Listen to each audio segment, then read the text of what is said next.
Okay, so hello everyone. अभी दिसंबर और जनवरी जो हमारा आ रहा है, यानी दिसंबर अभी हमारा चल रहा है और जनवरी आने वाला है। तो बेस्ट यूटिलाइजेशन क्या हो सकता है इन मंथ का? अगर आपको एक अच्छा रैंक निकालना है, मतलब एक गुड रैंक अगर निकालना है, तो हम क्या कर सकते हैं? देखो, इस ये दो जो 2 मंथ्स है, इस 2 मंथ्स में आपको करना क्या है? बेस्ट यूटिलाइजेशन आपको करना है इस 2 मंथ में, ठीक है। और वो बेस्ट यूटिलाइजेशन क्या हो सकता है अगर आप एक अच्छा रैंक निकालना चाहते हैं? उसके लिए क्या है कि देखो, कोई भी आपको न्यू सब्जेक्ट नहीं पढ़ना है अभी, ठीक है। कोई भी न्यू सब्जेक्ट आप मत ओपन करिएगा। हाँ, सबसे पहले आप क्या करो, जो मुझे लगता है, वैसे हर कोई यही बोलता है कि नए सब्जेक्ट मत पढ़ो। मैं भी यही बोलता हूँ कि नए सब्जेक्ट मत पढ़ो। हर कोई से मतलब जो पहले, मुझसे पहले भी जो लोग अच्छा रैंक निकाल चुके हैं, ठीक है, या फिर जो एक्सपीरियंस टीचर्स हैं जिनको काफ़ी एक्सपीरियंस है, 12-12 15-15 साल का, ठीक है।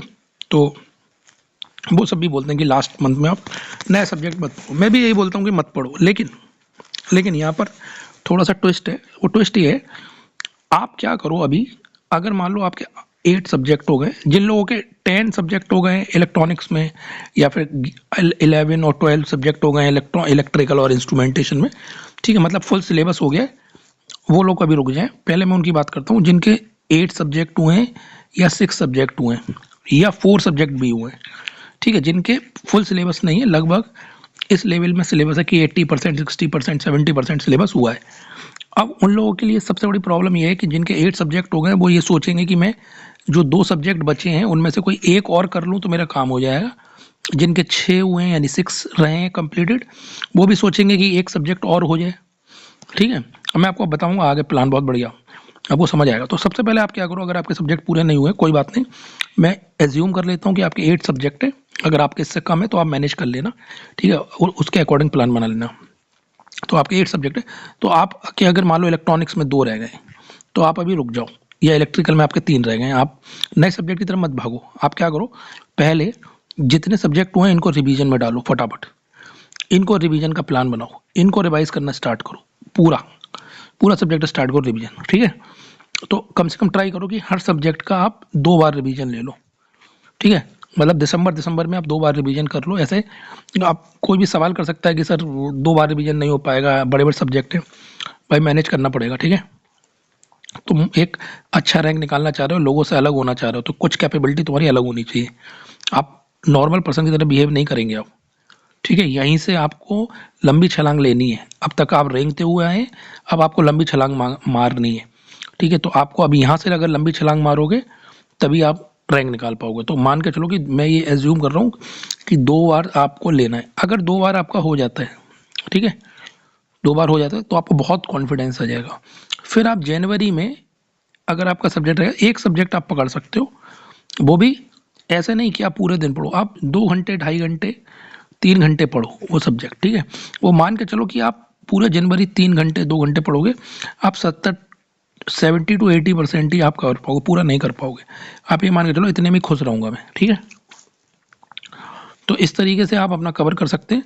हाँ, जनवरी में, या फिर आप, मैं ये कहूँगा, अगर आपको जरा भी ये कॉन्फिडेंस, मतलब अगर आपको ऐसा लग रहा हो कि नहीं सर मैं नहीं कर पाऊंगा, तो आप तुरंत छोड़ दें। जरूरी नहीं है कि जनवरी में आप सब्जेक्ट कर, नहीं, जनवरी आपका मॉक के लिए हो जाएगा, प्लस रिवीजन के लिए हो जाएगा।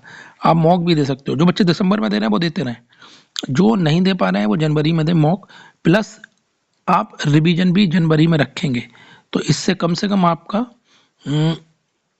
3 से 4 बार रिवीजन हर सब्जेक्ट का अगर हो जाए तो बहुत ही अच्छी बात है, ठीक है। तो अल्टीमेट कंक्लूजन क्या है, कोई नया सब्जेक्ट नहीं पढ़ना है। पहले जो जितने जितने भी पढ़ लिए हैं उनका रिवीजन करो, ठीक है, उनका रिवीजन 2 बार 3 बार। अगर जनवरी तक भी जा रहा है ना रिवीजन, तो खींचो खींचो उसको, मतलब ट्राई करो कि 3 बार हो जाए। कोई ज़रूरत नहीं है नए सब्जेक्ट पढ़ने की, ठीक है। चलो, तो समझ गए। तो इस तरीके से आप मैनेज कर सकते हो। इस समय जो आपके लिए सबसे बड़ी चीज़ है रिवीजन। अच्छा, रिवीजन में भी मैं बता दे रहा हूँ, पहला रिवीजन तो आप फुल कर ही रहे हो, लेकिन जब आप सेकंड रिवीजन करोगे उस सब्जेक्ट का, मान लो एक सब्जेक्ट का आपने रिवीजन कर लिया, उसके बाद जब आप दूसरी बार उस सब्जेक्ट पे आओगे, या तीसरी बार आओगे, तो आपको फिर उतना ही टाइम नहीं लगाना है। आपको ये देखना है कि 2 बार रिवीजन करने के बाद मेरा इस सब्जेक्ट में कौन कौन से टॉपिक हैं जो मुझे अभी भी याद नहीं आ रहे हैं, तो आप उनको सबसे पहले स्टार्ट करोगे वहाँ से, उनको रिवीजन करना स्टार्ट करोगे, ठीक है। ऐसा नहीं है कि शुरू से लेके एंड तक चले गए, ठीक है, ऐसा मत करना। पहले वो टॉपिक जो भूल रहे हो, फिर उसके बाद वो टॉपिक जो उससे कम याद है, सबसे लास्ट में वो टॉपिक जो सबसे ज़्यादा याद है। ठीक है, ये एक प्लान ऐसे होना चाहिए।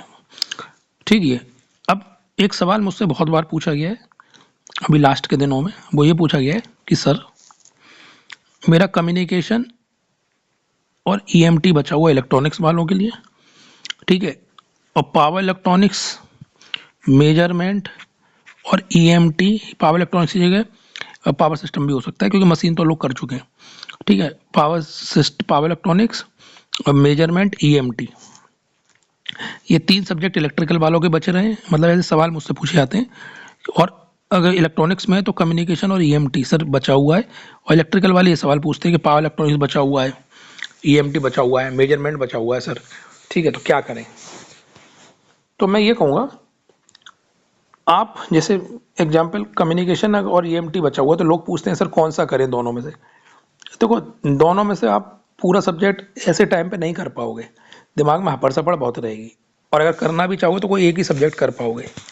ठीक है, तो मैं ये कहूँगा, मैं तो अगर आपकी जगह मैं होता तो मैं 40% कम्युनिकेशन करता और 40% में ईएमटी करता, दोनों सब्जेक्ट का टेस्ट यूज़ करता, लेकिन 40% कम्युनिकेशन 40% ईएमटी। अगर मैं इस 40% से 3 नंबर निकाल सकता हूँ और ईएमटी के 40% से भी 3 नंबर निकाल सकता हूँ, तो दोनों मिला के 6 नंबर निकाल लूँगा और 40% जल्दी हो जाएंगे। तो मुझे भी लगेगा कि हाँ ठीक है भाई, इतना मैंने कर लिया है, 2 सब्जेक्ट हैं। ठीक है, तो 40% देखूंगा मैं, जैसे एनालॉग कम्युनिकेशन हो गया, रिसीवर हो गया, ठीक है, ये मैं पढ़ लूँगा थोड़ा सा बहुत, अगर मुझे पढ़ना हो इन्फॉर्मेशन थ्योरी पढ़ लूँगा। ईएमटी में ट्रांसमिशन लाइन, वेव गाइड, ये सिंपल सिंपल से टॉपिक मैं पढ़ के जाऊँगा। अगर वहाँ से सवाल मेरा बन गया, 3-3 नंबर भी आ गए तो 6 नंबर हो जाएंगे। ठीक है, और अब बात हो रही है अब पावर इलेक्ट्रॉनिक्स इलेक्ट्रिकल वाले, अगर पावर इलेक्ट्रॉनिक्स बच रहा है तो आप 40% या 50% पावर इलेक्ट्रॉनिक्स कर लो। बाकी ईएमटी और मेजरमेंट अगर आपका बच रहा है इलेक्ट्रिकल में, तो भाई यहाँ से वैसे भी कम आता है और ये सिलेबस भी छोटा होता है, तो ये तो इसी के साथ कवर हो जाएगा भाई। आप कौन सा पूरा पावर इलेक्ट्रॉनिक्स करने जा रहे हो? अगर ये तीनों सब्जेक्ट मिलाकर भी आपने 5 या 6 नंबर निकाल लिए, बहुत है आपके लिए, छोड़ने से तो अच्छा है ना। लेकिन इसके लिए भी बड़ा स्टेमिना चाहिए, सोच बहुत बुलंद चाहिए, सोच बहुत बुलंद चाहिए। ऐसा नहीं मेरे कहने से हो जाएगा, इसको करने के लिए भी इतना दिमाग और इतना स्टेमिना चाहिए कि आप अपने दिमाग को समझा पाएँ कि हाँ हम कर लेंगे। ठीक है, तो कुल मिलाकर यही है कि मेरा सजेशन, आप मेरा अगर पर्सनल सजेशन कोई पूछेगा तो मेरा सजेशन यही रहेगा कि आप रिवीजन पर ज़्यादा फोकस करें, रेदर कुछ नया अप्लाई करने के। क्योंकि जितना आपको आ गया है ना, ठीक है, ये, और जिन बच्चों के 8 सब्जेक्ट हो गए हैं, ठीक है, और उनका मन है कि नहीं अब नहीं करूँगा, बस यहीं स्टॉप है मेरा, इसके आगे नहीं जाऊँगा, तो ऐसे बच्चों की पॉसिबिलिटी ज़्यादा है मेरे अकॉर्डिंग। जिनका सिलेबस हो गया उनकी बात नहीं कर रहा हूँ, उनकी तो पॉसिबिलिटी अच्छी खासी है कि अच्छा रैंक निकालें, लेकिन जिनके 8 या 9 सब्जेक्ट हो गए हैं उनकी पॉसिबिलिटी ज़्यादा है। वो अगर यहाँ तक आज या कल में उनके पूरे हो रहे हैं सब्जेक्ट, या फिर और 3-4 दिन में पूरे हो जाएं, उसके बाद अगर वो ये कहते हैं अब इसके आगे मैं नहीं पढ़ूंगा, तो इन लोगों की पॉसिबिलिटी अच्छी है कि ये बहुत अच्छा स्कोर कर पाए। क्यों? क्योंकि इनको एक दिमाग से ये अपने फ्री हो गए कि अब इससे आगे पढ़ना नहीं है, कोई नया सब्जेक्ट पढ़ना नहीं है। ठीक है, तो एक तो इन्होंने अपने आप को यहाँ से फ्री कर लिया। दूसरी, अब अगर ये यहाँ से रिवीजन लगाना चालू करेंगे तो मैं बता रहा हूँ कम से कम 3 बार या 4 बार रिवीजन लगा सकते हैं ये लोग। ठीक है, और 3 या 4 बार रिवीजन लग गया तो आपका कॉन्फिडेंस लेवल, आपको सोचने की क्षमता, आपको सब्जेक्ट पर पकड़ आपकी इंक्रीज ही होगी, डिक्रीज नहीं होगी। तो चॉइस अब आपके हाथ में है कि आपको कैसे करना है। ठीक है, ये यहाँ से बस मेरा यही कहना है कि अब यहाँ से लंबी छलांग लेनी है। अब का टाइम आपको डिफरेंशिएट करेगा और लोगों से। ठीक है, तो इस तरह की चीज़ें आपको समझनी पड़ेंगी कि आप कैसे जनवरी और दिसंबर को यूटिलाइज करते हो। इनको बातें करने में, इधर उधर की बातों में मत निकाल देना। अगर पढ़ना है तो ढंग से पढ़ना है, क्योंकि यहाँ से ही चीज़ें डिफरेंशिएट होंगी। ये आपको पता चल जाएगा जब आप गेट एग्जाम देकर आओगे। आप यही बोलोगे कि हाँ आपने मुझे चीज़ें बताई थी लेकिन मैं कर नहीं पाया।